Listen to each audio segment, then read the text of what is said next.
আপনারা ডাইনির নাম তো প্রায় শুনেছেন, কিন্তু ডাইনি আসলে এতটাই খতরনাক হয় সে চাইলে যে কাউকে প্রাণে মেরে দিতে পারে। বন্ধুরা, কোয়েল নামের একটি মেয়ে ছিল, তারা প্রচুর গরিব ছিল। আর কোয়েলের যে সমস্ত আত্মীয় স্বজনরা ছিল তারা সবসময়ই কোয়েলের মা বাবাকে ছোট করত, কারণ তার মা বাবারা গরিব বলে।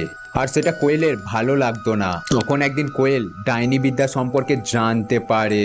সে মনে মনে ভাবে, আমি যদি ডাইনি হতে পারি তাহলে আমার মা বাবাকে যারা যারা অপমান করেছে তার সব প্রতিশোধ আমি নিতে পারবো। আর তারপর থেকে কোয়েল ডাইনি বিদ্যা শিখতে শুরু করে। ডাইনি হয়ে যাবার পর কোয়েল প্রথম তার পিসির সাথে বদলা নিতে শুরু করে। দেখুন।